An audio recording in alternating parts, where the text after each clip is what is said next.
This is Unstructured. Hey, everybody. Today I'm with Margy Feldhuhn. Hopefully I don't mutilate her name. She is a co-owner of Interview Connections with Jessica Rhodes.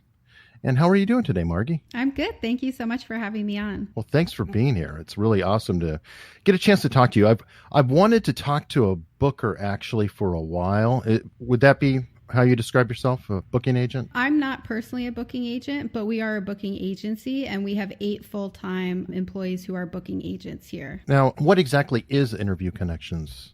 So we're the leading guest booking agency for podcasters and guest experts. So the majority of our clients are guest experts. They're thought leaders and entrepreneurs who we book on shows in front of their target audience. And then we work with a handful of podcasts as well, finding their guests. Out of curiosity, how many experts do you have? We work with about 100 clients at a time. 100, is it a revolving type of situation where they come in and out? Yep, it kind of depends on their strategy. So we do have a lot of people who will do big bulk packages of bookings for product or book launches. So they'll kind of be there for a few months, do a ton of interviews, and then come back like at their next launch. And then we also have people who just, for years have been doing 4 interviews a month, every month with us. So it just depends on their strategy. Wow. Now, how do they go about finding you, or how do you connect with them? Good question. A lot of our clients come by referrals from current clients, which we love. We have very good SEO, because one of the benefits of doing so many podcast interviews is there's a ton of backlinks to our website on every show notes page where Jessica has done an interview. So we have very good ranking on Google. And then we go to some conferences and stuff like that as well. And then obviously we get a lot of leads from guesting on podcasts using our own strategy. Okay. And what is that strategy, if you don't mind sharing? Sure. So it really depends on the individual and what their goals are for podcast interviews. And that's something that we get super, super clear with clients even before they sign up, and then through our intake process, who their target audience is and what their goals are. So if we have a coach or a consultant who's really just kind of clear cut looking to sign up clients, we'll usually look at hosts who are their perfect client. And that's going to be a really good connection for them. Their audience is going to be really good for them. Other clients really just want to be everywhere, so that when a potential client Googles them, they see that they've been on a ton of interviews. So that can be more kind of quantity, where we're just putting them on all types of shows to really get out there. So it depends. It's very customized based on goals. That's interesting. You said, first off, about a host being the perfect client. Mm-hmm. Does that occur quite often, that the podcast host actually becomes the client? Yes. A lot of the times, because it really is a high-end networking strategy. So getting in front of their audience is always amazing, but that connection with the host we find is often the most valuable. We've had a lot of hosts end up working with our clients, or just becoming best friends with them. We get a lot of messages. Our client Damien messaged us that he's now in a bromance with one of the hosts we booked him on. So not a client, but they're best friends, which is just as beneficial. So yeah, we have found that. And then we have Chris Daly from Disruptive Advertising is one of our clients. And he says about 15% of the hosts who interview him become clients of Disruptive Advertising. So that's been awesome for them. Well, very cool. And I love the idea of connecting. That's part of the reason I do this, is to connect with guests. And of course, my range is pretty wide. Mm-hmm. So I have all types. Now, when you are dealing with clients, and it sounds like you're focused more on the guest side than the actual hosting side. Mm-hmm. Do you train the guests at all? We do a lot of strategizing with them, and a lot of our strategy call work during our intake process is sort of like us interviewing them, like hearing their story and their suggested topics and questions and going through that with them. We do, our clients tend to be like high 6 and 7 figure entrepreneurs and thought leaders. So they're not brand new to speaking and to telling their story and talking about their business. They might be new to podcasting, but they go through an application process to work with us. So once we get them, they're really ready to go. Okay. How about equipment and things of that sort? Yeah, we definitely do guide our clients if they need help with the microphones and stuff that we recommend. And on Rock the Podcast, which is our company podcast that we've been doing for years, we do a ton of information about guesting on podcasts and what equipment to use. And we do a lot of blog posts about that too. Excellent. Now, I definitely want to segue into that. So you do both Rock the Podcast and Women's Splaining? Yes. I will get into that. What frustrations have you found with clients, and it could be hosts too, in your years of experience now? So what do you mean by frustrations? Like pain points with the process or with just being interviewed on a lot of shows, like stuff that comes up? Yes. Okay. I think one of the biggest things is that obviously we don't control the shows because we're reaching out to shows to pitch our clients and book them. So we aren't able to do things like streamline every host process. Some hosts want you to fill out some questions. Some hosts want different information. Some hosts want to be on Skype. Some want to be on Squadcast. So sometimes clients will get frustrated about stuff like that. There's also professionalism definitely varies in the podcasting world. Anyone could start a podcast. So we obviously book our clients on great shows, but some hosts spend a really long time researching and preparing. Some hosts are a little bit more off the cuff. So I would say the biggest thing is the consistency of different shows and kind of having to educate clients about that. Now, do you ever educate the hosts? Because, I mean, we can always use a little guidance here and there. We do when it's our client host. We don't do a ton of that. But it's interesting that you would say that because that's kind of something I've been doing a lot of feedback calls. So I've been on the phone with our clients kind of all day, every day.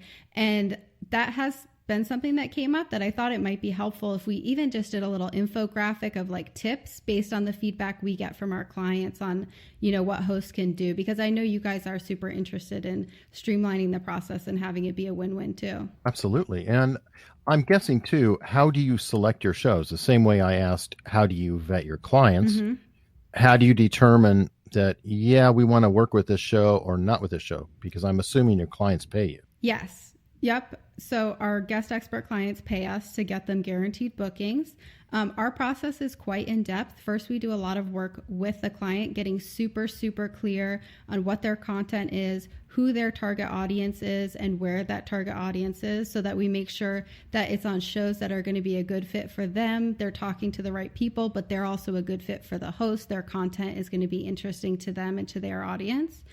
So once we've done all that research with the client, then we go out and research and find a bunch of shows that are going to be a good fit.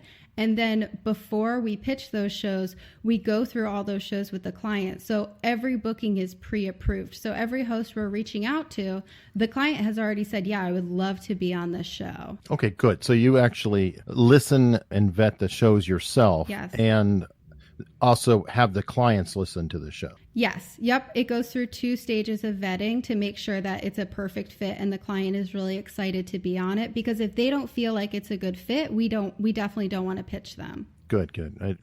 It would be a real bummer to not have chemistry. Yes, absolutely. Now, out of curiosity, there's different levels to different shows, and I'm sure there's different levels to certain clients. Like you probably have it's a new tongue. I'm just breaking it in. You probably have clients who are, shall we say, maybe a little bit more popular, a little more celebrity, or have a bigger presence than others. Do you have tiers within your organization and how you pitch and which shows, things like that? So the short answer is no. We have all of our clients are at a very high level. We have a very high touch service. As I said, we have an application process. So everybody that we're representing is at a certain level.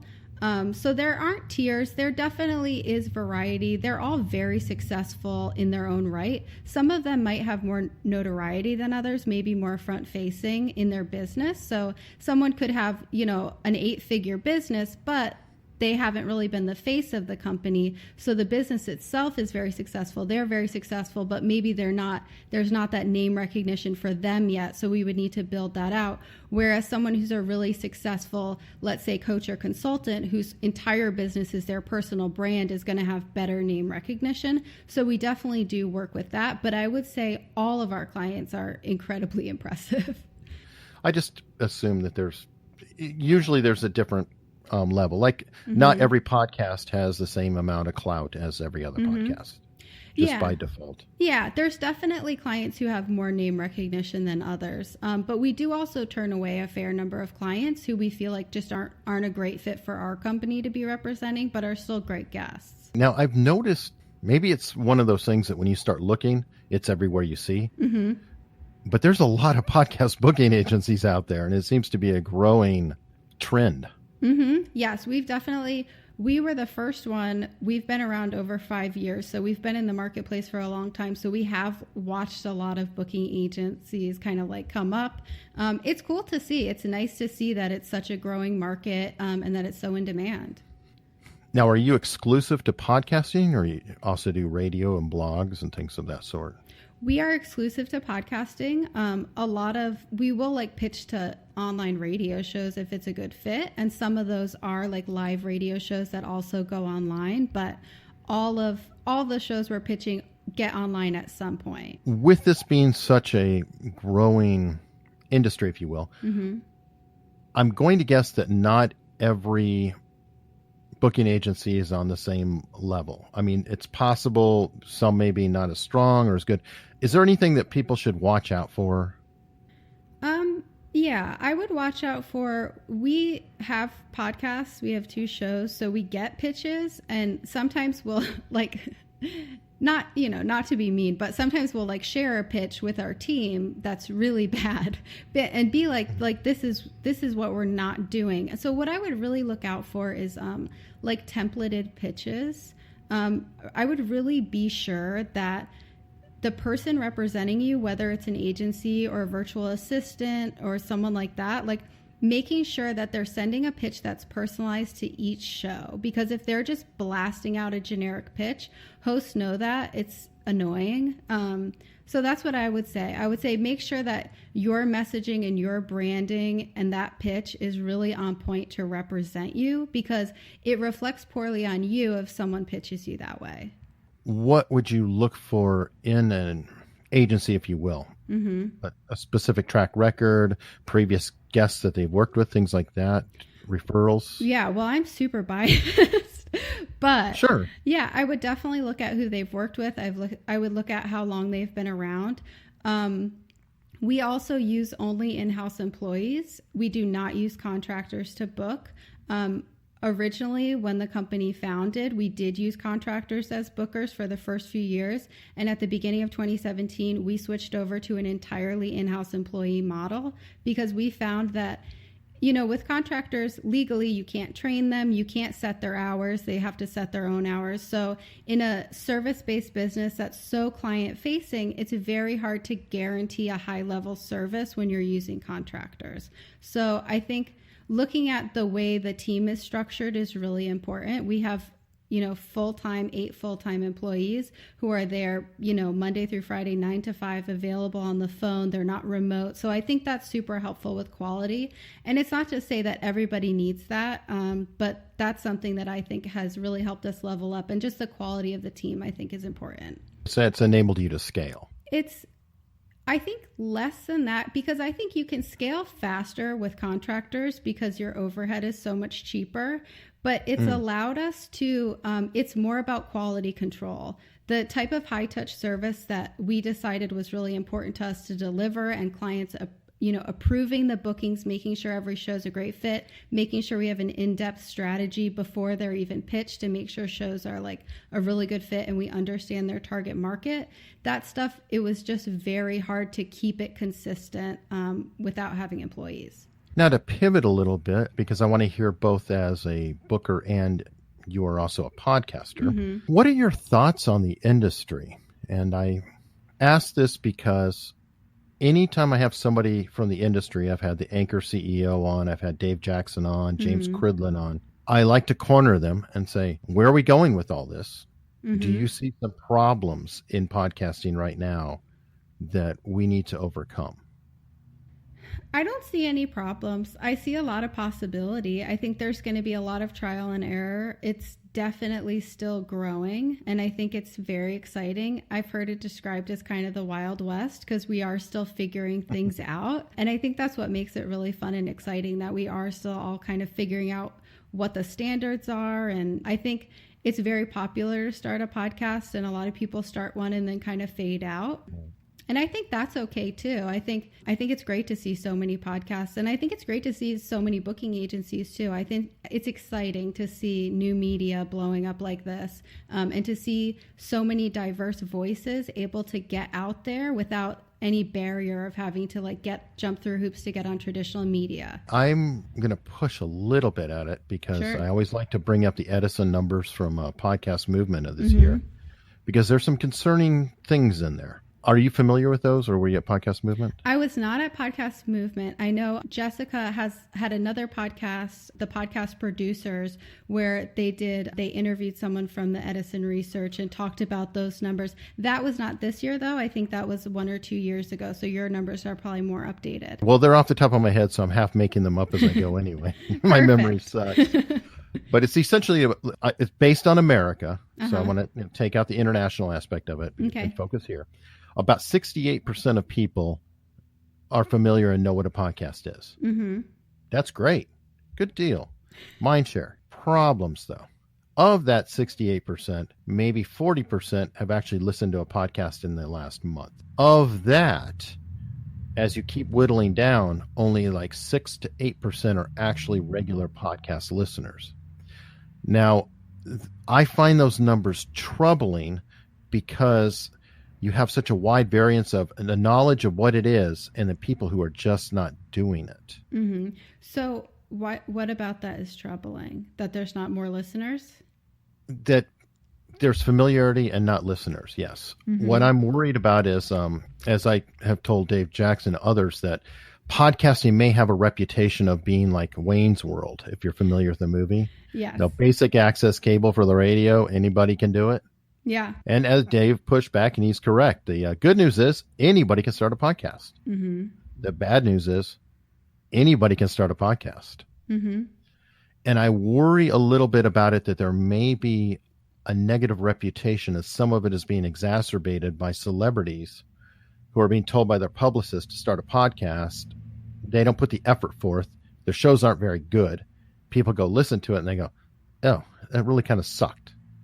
And then they get the pushback saying, oh, that's just a podcast. It's not their real art. Yeah. I mean, I am definitely not an expert on stats and listenership in terms of like, you know, the percentage of the population listening to shows. Yeah, I don't feel worried about it. I love podcasts. I think overall, I have to spend less time explaining. This is totally anecdotal. No, this is great. But overall, I've noticed that I spend a lot less time having to explain to people what I do, even just since like 2016, when I started with this company. People really couldn't get what was happening.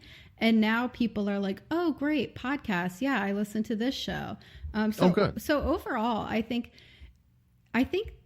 more people know about podcasts, and I think statistics can really carry emotional weight depending on how you see them and can kind of skew you in one direction or the other. Sure. I would love to see those numbers, you know, compared to the numbers of 3 years ago, because sure, the percentage of people who know to people who listen might be kind of sad, but I do think the percentage of people who listen from previous years to this year, it does seem to be on an increase. Again, totally anecdotal, but I would be interested to see it that way, because I think it would make the same statistic a lot more encouraging. Well, you're coming at it from another side. If you are booking more clients year over year, then that is stating that there are people who see the industry as growing and worthwhile. And so that can be a counterpoint or counter argument. Yeah, absolutely. And that's why I wanted to have you on here. Now, continuing on the same track, you're a podcaster. Yes. You do 2 shows. Yes.